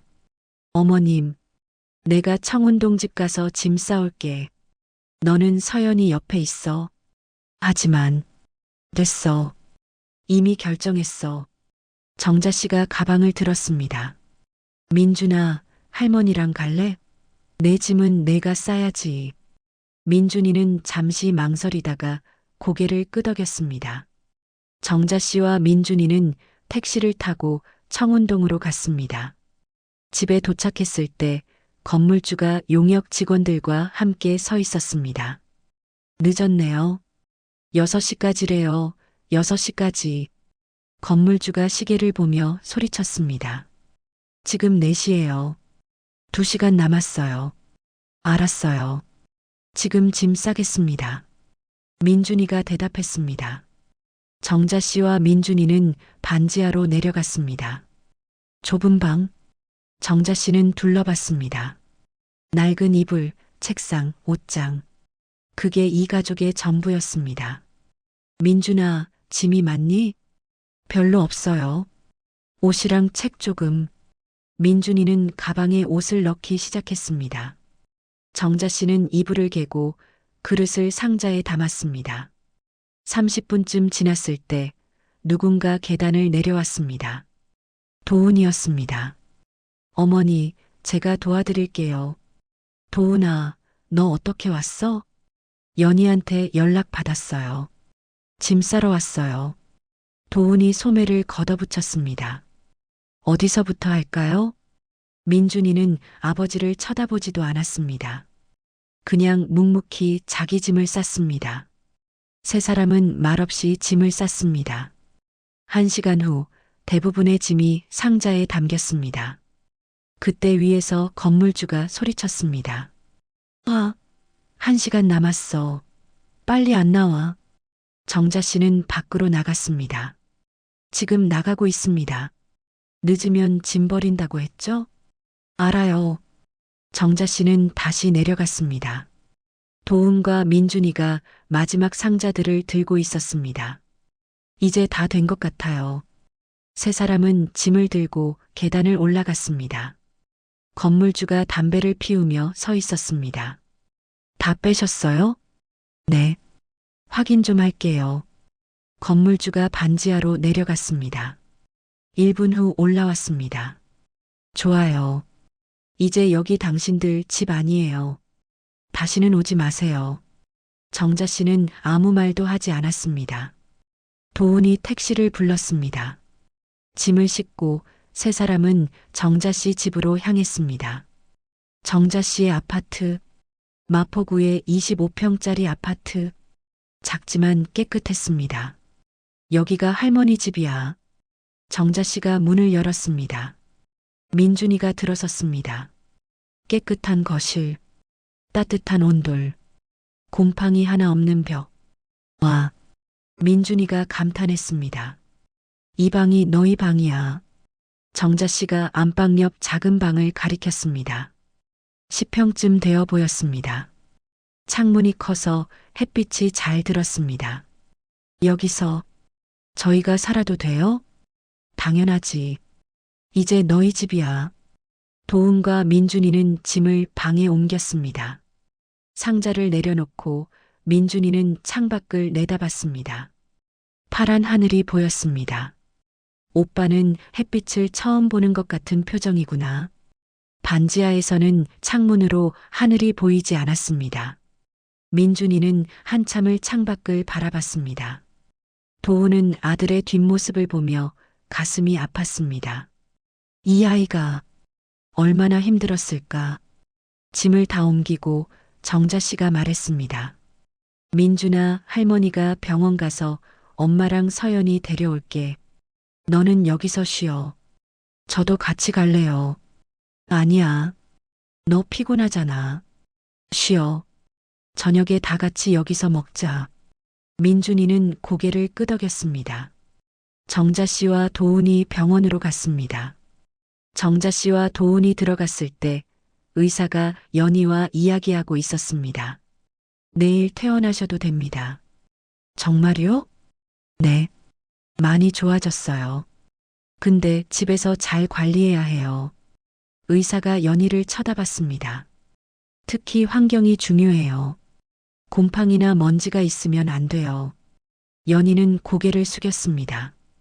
예전 집은 곰팡이가 많았는데 이제는 괜찮을 거예요. 이사하셨어요? 네. 시어머니 댁으로요. 의사가 고개를 끄덕였습니다. 다행이네요. 그리고 약은 하루도 빠뜨리면 안 돼요. 네. 꼭 지키겠습니다. 한 달에 한 번은 병원에 와야 해요. 폐 기능 검사 받으러. 의사가 나가고 정자 씨가 연희에게 말했습니다. 집 다 정리했어. 짐도 옮겼고. 어머님, 정말 감사합니다. 그만해. 당연한 일이야. 서연이가 침대에서 웃으며 말했습니다. 할머니, 저 내일 퇴원해요. 그래, 우리 서연이. 할머니 집에 가서 맛있는 거 많이 먹자. 다음 날 서연이는 퇴원했습니다. 의사가 주의사항을 설명했습니다. 약은 하루 2번, 이 흡입기를 꼭 쓰세요. 아침 저녁으로. 네. 그리고 한 달치 약이에요. 다 떨어지기 전에 병원에 오세요. 연희가 약 봉투를 받았습니다. 한 달치 약값. 영수증에는 15만 원이라고 적혀 있었습니다. 정자 씨가 계산했습니다. 어머님, 제가. 됐어. 병원을 나와서 택시를 탔습니다. 정자 씨의 아파트로 갔습니다. 문을 열자 민준이가 기다리고 있었습니다. 서연아, 오빠. 서연이가 오빠에게 달려갔습니다. 오빠, 나 이제 괜찮아. 다행이다. 민준이가 동생을 안았습니다. 여기가 우리 새 집이야. 할머니 집. 와, 넓다. 서연이가 집 안을 돌아봤습니다. 서연아, 우리 방 이쪽이야. 민준이가 동생을 데리고 방으로 갔습니다. 와, 창문도 있어. 햇빛도 들어와. 응. 여기 좋지? 응. 두 아이는 방에서 짐을 풀기 시작했습니다. 정자 씨와 연희는 거실에 앉았습니다. 도훈도 함께 있었습니다. 연희야. 정자 씨가 며느리를 쳐다봤습니다. 앞으로 어떻게 할 거니? 일을 다시 구해야죠. 서연이 돌봐야 하는데 어떻게 일해? 그래도 살아야 하니까요. 정자 씨가 한숨을 쉬었습니다. 당분간 쉬어. 서연이 안정될 때까지. 하지만 어머님, 그럼 돈이. 내가 도와줄게. 내가 좀 쉬어. 몸도 안 좋잖아. 연희는 눈물을 흘렸습니다. 어머님, 너무 많이 신세 지는 것 같아요. 신세가 아니야. 가족이잖아. 정자 씨가 며느리 손을 잡았습니다. 너희를 5년 동안 외면했어. 이제라도 내가 할 수 있는 걸 하고 싶어. 도훈도 말했습니다. 저도 곧 새 일 구할 거예요. 그러면 제가 생활비 드릴게요. 연희는 두 사람을 번갈아 쳐다봤습니다. 정말 괜찮을까요? 괜찮아. 정자 씨가 며느리를 안았습니다. 우리 이제 다시 시작하는 거야. 천천히. 그날 저녁 5사람은 거실에 모였습니다. 정자 씨가 저녁을 차렸습니다. 미역국, 불고기, 계란찜, 김치. 자, 먹자. 서연이가 숟가락을 들었습니다. 할머니, 맛있어요. 그래, 많이 먹어. 민준이도 밥을 먹었습니다. 입에 음식을 넣으며 눈물이 났습니다. 언제부터 이렇게 제대로 된 밥을 안 먹었지? 도훈은 조심스럽게 앉아 있었습니다. 가족과 함께 밥을 먹는 것이 얼마만인지 기억나지 않았습니다. 식사를 마치고 도훈이 조심스럽게 말했습니다. 제가 설거지 할게요. 연희가 말했습니다. 아니요. 제가 할게요. 아니야. 내가 할게. 어색한 침묵이 흘렀습니다. 정자 씨가 분위기를 풀었습니다. 같이 하자. 다 같이. 5사람이 부엌에 섰습니다. 서연이는 그릇을 나르고 민준이는 수세미로 닦고 도훈이 헹구고 연희가 물기를 닦고 정자 씨가 정리했습니다. 말은 많지 않았습니다. 하지만 함께 있었습니다. 설거지를 마치고 정자 씨가 거실에 모두를 앉혔습니다. 얘들아, 할머니가 할 말이 있어. 5사람이 소파에 앉았습니다. 정자 씨는 잠시 심호흡을 했습니다. 그리고 자리에서 일어나 연희와 아이들 앞에 섰습니다. 천천히 무릎을 꿇었습니다. 어머님, 연희가 깜짝 놀라 일어났습니다. 왜 그러세요? 정자 씨의 목소리가 떨렸습니다. 연희야, 미안하다. 정자 씨가 며느리를 똑바로 쳐다봤습니다. 5년 전에 너를 무시했어. 시집 와서 고생하는 게 당연하다고 했어. 어머님, 도훈이한테만 잘하라고 했어. 일만 하라고, 성공하라고. 너는 애나 키우라고. 정자 씨의 눈에서 눈물이 흘렀습니다. 그래서 도훈이는 가족을 버렸고, 너는 혼자 고생했고, 애들은 아빠 없이 자랐어. 연희도 눈물을 흘렸습니다. 내가 공범이야. 너희를 이렇게 만든 게 나야. 정자 씨가 민준이를 쳐다봤습니다. 민준아, 미안하다. 할머니, 내가 입학식 때 울었다며? 다른 애들은 아빠, 할머니 다 왔는데 너는 엄마밖에 없어서. 민준이의 눈에 눈물이 고였습니다. 그때 할머니가 갔어야 했어. 근데 안 갔어. 모른 척 했어. 서연이가 아팠을 때도 마찬가지야. 너희 엄마가 도와달라고 했을 때도. 정자 씨가 서연이를 쳐다봤습니다. 서연아, 할머니가 진작 왔어야 했어. 내가 숨 못 쉬고 고생할 때. 용서해달라는 게 아니야. 정자 씨가 3사람을 번갈아 쳐다봤습니다. 그럴 자격 없어. 나도 알아. 어머님, 일어나세요. 연희가 정자 씨를 부축하려 했습니다. 아니야. 내가 할 말 다 할 때까지. 정자 씨는 다시 무릎을 꿇었습니다. 이제라도 할머니가 곁에 있고 싶어? 너희가 허락하는 만큼만. 어머님, 서연이 약값도, 민준이 학원비도 할머니가 책임질게. 너희를 다시는 외면하지 않을게. 정자 씨가 도훈을 쳐다봤습니다. 도훈아, 너도 앞으로 와. 네, 너도 무릎 꿇어. 내 자식들한테 사과해. 도훈은 망설였습니다. 어서. 도훈이 일어나 정자 씨 옆에 무릎을 꿇었습니다. 연희와 아이들은 놀란 표정으로 2사람을 쳐다봤습니다. 연희야, 미안해. 도훈의 목소리가 떨렸습니다. 5년 동안 너 혼자 고생시켰어. 애들도 굶기고 힘들게 만들고. 연희는 대답하지 않았습니다. 민준아, 서연아. 도훈이 아이들을 쳐다봤습니다. 아빠가 잘못했어. 너희를 외면했어. 민준이는 입술을 깨물었습니다. 너희 입학식도 생일도 아플 때도 한 번도 안 갔어. 도훈의 눈에서 눈물이 흘렀습니다. 심지어 너희를 집에서 쫓아내려고까지 했어. 내 집이 내가 부수려던 집인 줄도 모르고. 용서 못 받을 거 알아. 당연해. 도훈이 고개를 숙였습니다. 근데 이제부터라도 아빠 노릇하고 싶어? 시간이 걸려도. 거절해도 돼. 근데 기회는 줘. 아빠가 변할 수 있는지 봐줘. 민준이는 아무 말도 하지 못했습니다. 서연이가 먼저 일어나 아빠 곁으로 갔습니다. 아빠. 작은 손으로 아빠 눈물을 닦아줬습니다. 울지 마요. 서연이는 용서했어요. 도훈은 딸을 꼭 안았습니다. 민준이는 그 모습을 보며 고개를 돌렸습니다. 나는 아직. 마음이 복잡했습니다. 연희가 정자 씨와 도훈을 일으켰습니다. 일어나세요. 둘 다. 연희야. 조건이 있어요. 연희가 2사람을 똑바로 쳐다봤습니다. 다시는 우릴 외면하지 마세요. 한 번만 더 그러시면 그땐 정말 끝이에요. 약속할게. 정자 씨가 고개를 끄덕였습니다. 절대 안 그럴게. 도훈도 고개를 끄덕였습니다. 그리고 연희가 말을 이었습니다. 천천히 하고 싶어요.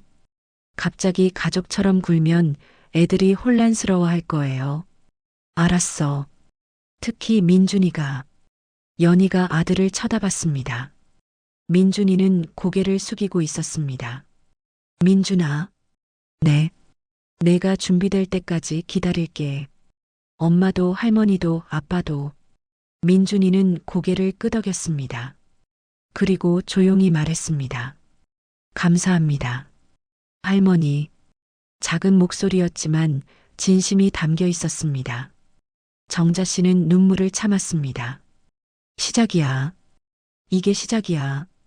그날 밤 민준이와 서연이는 새 방에서 잤습니다. 따뜻한 이불, 깨끗한 방, 곰팡이 냄새가 나지 않는 공기. 서연이는 금방 잠들었습니다. 민준이는 천장을 보며 누워 있었습니다. 정말 변할까? 할머니도 아빠도 나 믿어도 될까? 민준이는 눈을 감았습니다. 오랜만에 편안한 잠이었습니다. 다음 날 아침이었습니다. 정자 씨가 아침을 차렸습니다. 애들아, 일어나.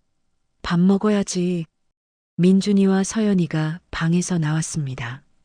할머니, 뭐 하세요? 계란말이. 너희 좋아하잖아. 식탁에는 따뜻한 밥, 계란말이, 김, 우유가 차려져 있었습니다. 와, 진짜 아침이다. 서연이가 환호했습니다. 반지하에서는 아침을 제대로 먹은 적이 없었습니다. 연희도 나왔습니다. 어머님, 제가 할게요. 됐어. 오늘은 내가 할게. 너는 앉아서 먹기만 해. 5사람이 식탁에 둘러앉았습니다. 잘 먹겠습니다. 서연이가 밝게 인사했습니다. 민준이도 따라했습니다. 잘 먹겠습니다. 정자 씨는 그 모습을 보며 미소 지었습니다. 도훈도 함께 앉아 밥을 먹었습니다. 민준이는 여전히 아버지를 쳐다보지 않았지만 예전처럼 나가지는 않았습니다. 같은 식탁에 앉아 있었습니다. 아침을 먹고 민준이와 서연이는 학교에 갈 준비를 했습니다. 정자 씨가 현관까지 배웅했습니다. 조심히 가. 네. 두 아이가 문을 나섰습니다. 민준이가 잠시 멈춰서 뒤돌아봤습니다. 할머니. 왜? 맛있었어요. 작은 목소리였지만 진심이 담겨 있었습니다. 정자 씨는 눈물을 참았습니다. 할머니도. 잘 다녀와. 두 아이가 엘리베이터를 타고 내려갔습니다. 정자 씨는 거실로 돌아왔습니다. 연희와 도훈이 설거지를 하고 있었습니다. 나란히 서서 말없이. 도훈이 그릇을 씻으면 연희가 헹구고 5년 만에 함께하는 일이었습니다. 정자 씨는 그 모습을 보며 생각했습니다. 오래 걸리겠지. 완전히 회복되려면. 근데 괜찮아. 천천히 가면 돼. 우리 이제 시작이야. 석 달이 지났습니다. 겨울이 지나고 봄이 왔습니다. 거리에는 벚꽃이 피기 시작했습니다. 정자 씨의 아파트는 이제 완전히 5사람의 집이 되었습니다. 현관에는 신발이 5켤레 놓여 있었습니다. 거실에는 아이들 책가방이 놓여 있었고 냉장고에는 서연이가 그린 그림이 붙어 있었습니다. 연희는 빌라 관리 일을 그만뒀습니다. 대신 낮 시간에 동네 도서관에서 일하기 시작했습니다. 일주일에 3번, 오전 10시부터 오후 3시까지. 아이들이 학교가 있는 시간이었습니다. 다녀올게요, 어머님. 그래, 잘 다녀와. 연희의 얼굴에는 예전에 없던 여유가 보였습니다. 서연이의 천식은 많이 좋아졌습니다. 매일 아침 저녁으로 약을 쓰고 한 달에 1번 병원에 갔습니다. 정자 씨가 항상 함께 갔습니다. 서연아, 오늘 폐 기능 검사 결과 어때요? 의사가 물었습니다. 많이 좋아졌어요. 정상 범위예요. 정말 대단한데? 의사가 웃으며 말했습니다. 할머니가 잘 돌봐주시나 봐요. 환경도 좋아지고. 네. 할머니가 공기청정기도 틀어주고 청소도 매일 해주세요. 정자 씨는 손녀의 밝은 얼굴을 보며 흐뭇해했습니다. 민준이는 여전히 아버지에게 조심스러웠습니다. 완전히 마음을 연 건 아니었습니다. 하지만 예전처럼 외면하지는 않았습니다. 도훈이 주말마다 왔습니다. 민준아, 축구 보러 갈래? 네. 짧은 대답이었지만 거절은 아니었습니다. 두 사람은 함께 축구장에 갔습니다. 처음에는 어색했습니다. 걸으면서도 말이 없었습니다. 하지만 시간이 지나면서 조금씩 나아졌습니다. 민준아, 너 어느 팀 응원해? 저요? 토트넘이요. 왜 토트넘? 손흥민 선수 있잖아요. 그렇지. 손흥민 대단하지. 그렇게 조금씩 대화가 늘어났습니다. 하지만 도훈에게 위기가 찾아왔습니다. 구직이 생각보다 어려웠습니다. 석 달 동안 10곳이 넘는 회사에 지원했지만 모두 떨어졌습니다. 김 과장님, 경력은 좋으신데 왜 전 회사를 그만두셨죠? 가족 문제로. 가족 문제면 또 생길 수 있는 거 아닌가요? 저희는 안정적으로 일할 분을 찾습니다. 똑같은 대답이 반복됐습니다. 도훈은 점점 지쳐갔습니다. 어느 날 저녁 도훈이 정자 씨 집에 왔을 때였습니다. 얼굴이 어두웠습니다. 도훈아, 무슨 일이야? 어머니, 저 오늘 또 떨어졌어요. 몇 번째니? 12번째요. 도훈이 소파에 주저앉았습니다. 제가 잘못 선택한 걸까요? 회사를 그만둔 게. 정자 씨는 아들 옆에 앉았습니다. 후회하니? 아니요. 후회는 안 해요. 근데 이렇게 일자리를 못 구하면 애들한테 미안하고. 민준이가 방에서 나와 그 대화를 듣고 있었습니다. 아빠. 도훈이 뒤돌아봤습니다. 민준아, 아빠가 회사 그만둔 거 우리 때문이잖아요. 아니야. 아빠가 선택한 거야. 근데 일자리를 못 구하면. 민준이의 목소리가 떨렸습니다. 우리가 짐만 되는 거잖아요. 도훈은 아들에게 다가갔습니다. 민준아, 너희는 짐이 아니야. 하지만 아빠가 지난 5년 동안 잃어버린 게 얼마나 많은지 알아? 도훈이 아들의 어깨를 잡았습니다. 내 입학식, 내 생일, 서연이 아플 때, 그 모든 순간들, 회사, 돈, 그런 건 다시 구하면 돼. 근데 너희와의 시간은 다시 못 돌려. 도훈의 눈에 눈물이 고였습니다. 그러니까 걱정하지 마. 아빠가 꼭 좋은 일 찾을게. 민준이는 고개를 끄덕였습니다. 그리고 조용히 말했습니다. 아빠, 파이팅. 작은 응원이었지만 도훈에게는 큰 힘이 되었습니다. 그로부터 일주일 후 전화가 왔습니다. 김도훈 씨 맞으시죠? 네. 저희 도시재생 협동조합입니다. 면접 보러 오실 수 있으세요? 도훈의 얼굴이 밝아졌습니다. 네. 언제든지요. 면접 날 도훈은 긴장했습니다. 조합 대표가 물었습니다. 전 직장에서 재개발 일을 하셨는데 왜 저희 도시재생 쪽에 관심을 가지셨어요? 도훈은 잠시 생각했습니다. 제가 재개발 일을 하면서 깨달은 게 있습니다. 뭔가요? 부수는 것보다 살리는 게 더 의미 있다는 것이요. 도훈이 진심을 담아 말했습니다. 낡은 건물을 부수고 새 걸 짓는 것도 필요하지만 그 과정에서 사람들이 상처받는 걸 봤습니다. 구체적으로 어떤 경우였나요? 제가 담당했던 프로젝트에 제 가족이 살고 있었습니다. 대표가 놀란 표정을 지었습니다. 전 부인과 아이들이요. 제가 그걸 몰랐어요. 아니, 알려고 하지 않았어요. 도훈의 목소리가 떨렸습니다. 그때 깨달았습니다. 서류 뒤에는 사람이 있다는 걸, 숫자 뒤에는 삶이 있다는 걸. 그래서 회사를 그만두셨군요. 네. 제 자식들을 쫓아낼 순 없었으니까요. 대표가 고개를 끄덕였습니다. 김 씨, 솔직하게 말씀해 주셔서 감사합니다. 떨어진 건가요? 아니요. 대표가 웃었습니다. 저희가 찾던 사람이에요. 사람을 먼저 생각하는 사람. 그럼 다음 주부터 출근하세요. 도우는 기쁜 마음으로 정자 씨 집에 갔습니다. 어머니, 제가 일자리를 구했어요. 정말? 어디? 도시재생 협동조합이요. 낡은 건물을 부수는 게 아니라 고쳐서 다시 쓸 수 있게 하는 일이에요. 정자 씨가 아들을 안았습니다. 잘했다. 정말 잘했어. 민준이와 서연이도 좋아했습니다. 아빠, 축하해요. 고마워, 서연아.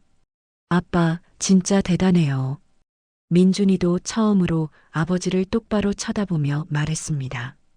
하지만 그날 밤 문제가 터졌습니다. 저녁을 먹고 있을 때였습니다. 연희가 조심스럽게 말했습니다. 제가 말씀드릴 게 있어요. 뭔데? 저희가 집을 구하려고요. 정자 씨는 놀랐습니다. 왜? 여기 불편해? 아니요. 너무 좋아요. 근데 연희가 잠시 망설였습니다. 저희가 계속 폐를 끼칠 순 없잖아요. 무슨 폐야? 가족끼리. 그래도요. 도은 씨도 이제 일자리 구했고 저도 일하고 있으니까. 민준이가 갑자기 소리쳤습니다. 또 시작이네. 민준아? 또 헤어지는 거예요? 또? 민준이의 목소리가 떨렸습니다. 5년 전에도 그랬잖아요. 아빠랑 헤어지고 할머니도 안 만나고. 민준아, 그게 아니라. 이번엔 뭐예요? 할머니한테 폐 끼치니까? 그래서 또 떠나는 거예요? 민준이가 자리에서 벌떡 일어났습니다. 나 이제 지쳤어요. 민준이는 방으로 뛰어들어가 문을 쾅 닫았습니다. 거실에 침묵이 흘렀습니다. 연희가 일어나려 했지만 정자 씨가 손을 잡았습니다. 내가 갈게. 정자 씨는 민준이 방 앞에 섰습니다. 노크를 했습니다. 민준아. 대답이 없었습니다. 할머니야. 들어가도 될까? 한참 후 작은 목소리가 들렸습니다. 들어오세요. 정자 씨가 문을 열고 들어갔습니다. 민준이는 침대에 앉아 고개를 숙이고 있었습니다. 정자 씨는 옆에 앉았습니다. 화났지? 네. 당연해. 정자 씨가 손주의 손을 잡았습니다. 너 많이 힘들었지. 5년 동안. 민준이는 대답하지 않았습니다. 아빠도 없고 할머니도 없고 엄마랑 동생만 지켜야 했지. 그런데 이제 겨우 익숙해졌는데 또 떠나야 한다니까 무섭지? 민준이가 고개를 끄덕였습니다. 무서워요. 민준이의 목소리가 떨렸습니다. 또 혼자가 될까봐. 또 버려질까봐. 12살 아이의 입에서 나오기엔 너무 무거운 말이었습니다. 정자 씨는 손주를 안았습니다. 민준아, 들어봐. 너희가 이사가도 할머니는 매일 볼 거야. 정말요? 그럼 걸어서 10분 거리에 집 구할 거래.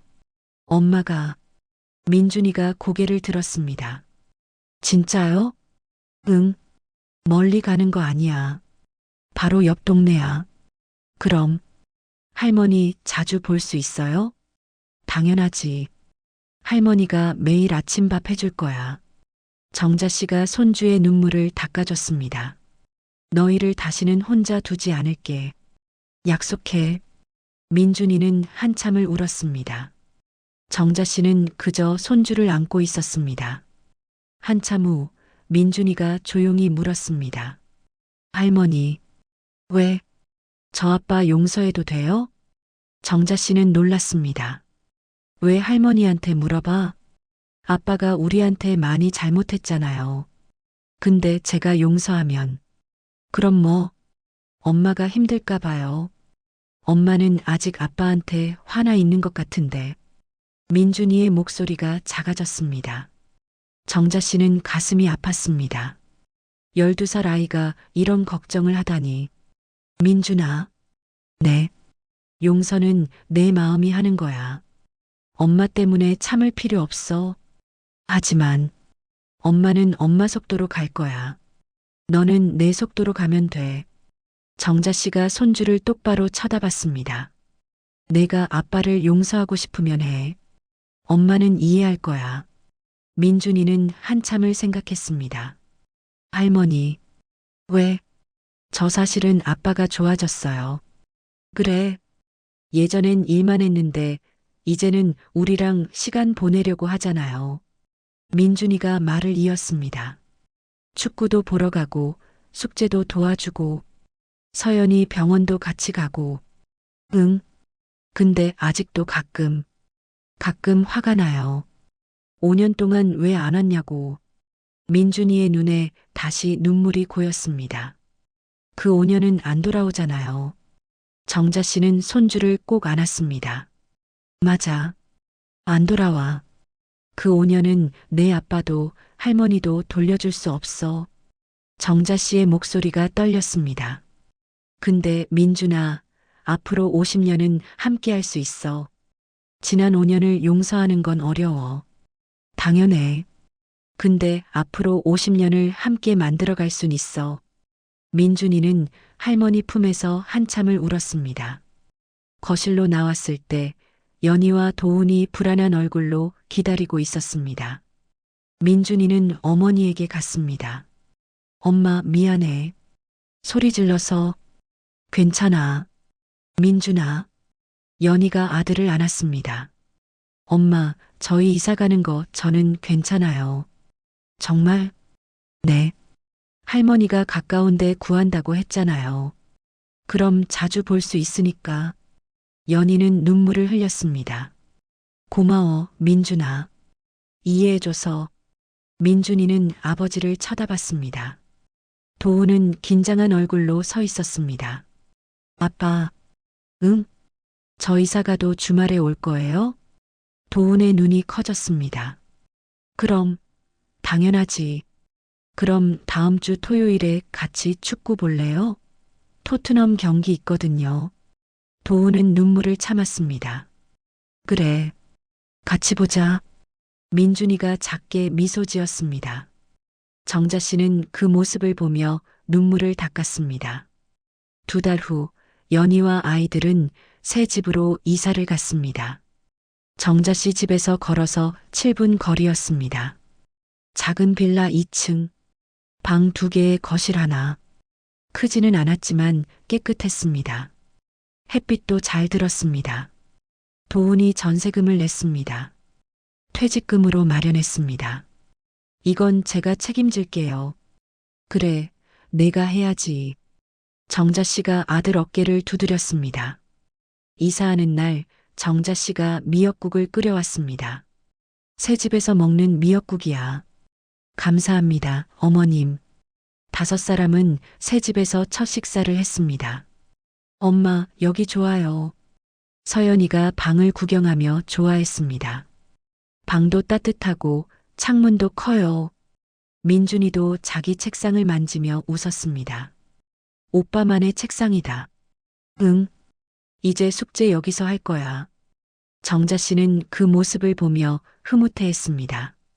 다행이다. 정말 다행이야. 그날 저녁 도훈이 정자 씨를 배웅하러 나왔습니다. 어머니, 왜? 감사합니다. 뭐가? 이렇게 다시 가족이 될 수 있게 해주셔서. 정자 씨는 아들을 쳐다봤습니다. 내가 뭘 했니? 당연한 일한 거지. 어머니 아니었으면 불가능했어요. 도훈의 목소리가 떨렸습니다. 전 포기하고 살았거든요. 애들한테. 근데 어머니가 기회를 주셨어요. 도훈아. 네. 너 스스로 해낸 거야. 회사도 그만두고 애들한테 진심으로 사과하고. 정자 씨가 아들 손을 잡았습니다. 이제 아빠 노릇 제대로 해. 네. 평생 할게요. 1년이 흘렀습니다. 정자 씨는 이제 70입니다. 하지만 예전보다 훨씬 건강해 보였습니다. 매일 손주들을 보러 갔고 함께 밥을 먹었습니다. 연희는 도서관 일을 계속하고 있었습니다. 도훈은 도시재생협동조합에서 일했습니다. 월급은 적었지만 저녁에는 집에 왔습니다. 주말마다 아이들과 시간을 보냈습니다. 서연이의 천식은 거의 다 나았습니다. 이제는 친구들과 뛰어놀 수 있었습니다. 민준이는 중학교 1학년이 되었습니다. 키도 많이 컸고 얼굴에서 어두운 그림자가 사라졌습니다. 어느 일요일 오후였습니다. 5사람은 다시 공원에 갔습니다. 1년 전 처음 왔던 그 공원. 벚꽃이 다시 만개해 있었습니다. 할머니, 저 1년 전에도 여기 왔었죠? 서연이가 물었습니다. 그래, 맞아. 그때 정말 좋았어요. 오늘도 좋지? 네, 더 좋아요. 돗자리를 펴고 앉았습니다. 정자 씨가 김밥을 꺼냈습니다. 연희가 과일을 깎았습니다. 도훈과 민준이는 옆에서 축구공을 찼습니다. 아빠, 이거 받아봐요. 오, 슛이다.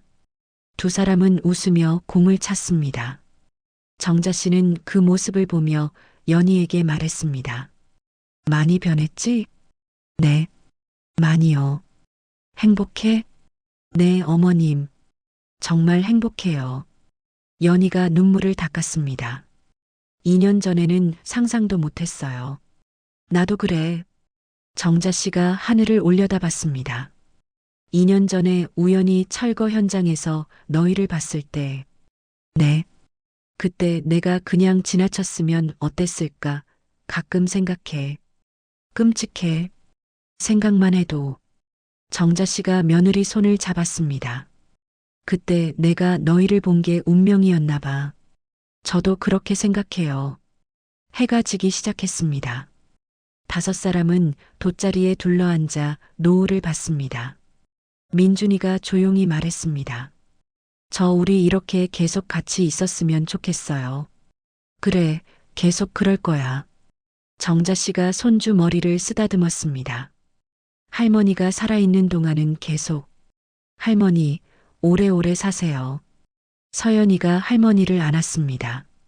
그래, 할머니 오래 살게. 너희 결혼할 때까지는 봐야지. 모두가 웃었습니다. 집으로 돌아오는 길, 정자 씨는 생각했습니다. 행복은 거창한 게 아니구나. 화려한 아파트도 아니고, 비싼 차도 아니고, 성공한 아들의 자랑도 아니었습니다. 진짜 행복은 이거였습니다.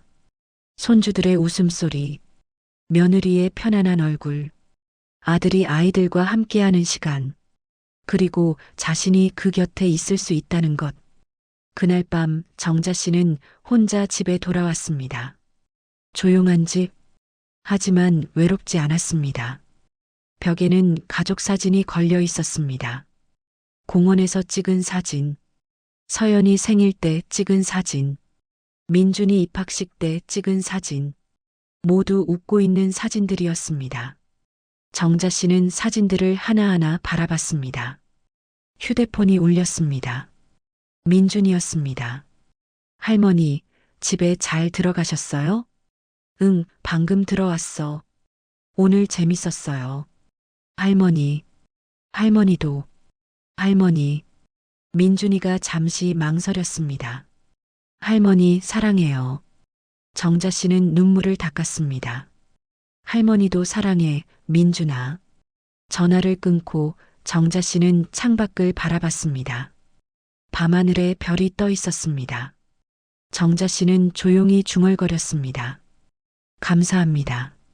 서연이는 중학교 2학년이 되었습니다. 천식은 완전히 나았습니다. 이제는 육상부에서 달리기를 합니다. 민준이는 고등학교 3학년이 되었습니다. 키가 훌쩍 커서 아버지보다 큽니다.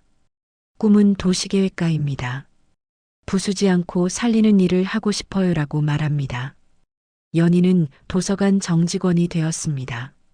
사서 자격증도 땄습니다.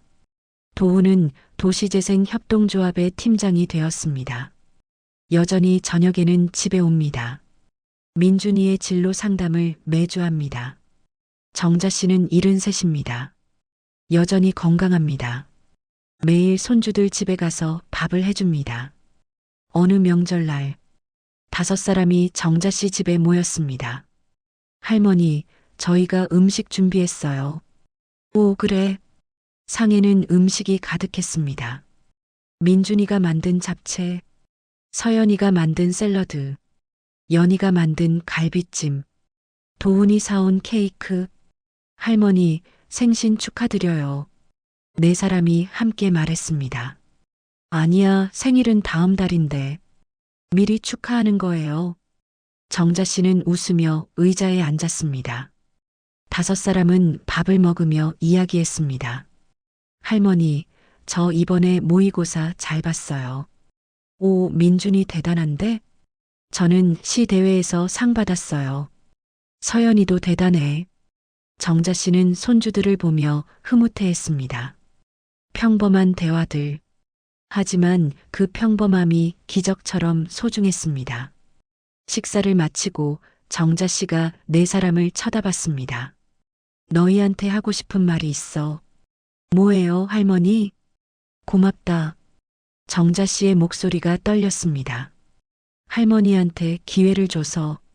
할머니, 5년을 외면했는데 다시 받아줘서. 연희가 정자 씨 손을 잡았습니다. 어머님도 우리한테 기회 주셨잖아요. 그렇지? 정자 씨가 웃었습니다. 우리 서로 기회를 준 거네. 민준이가 말했습니다.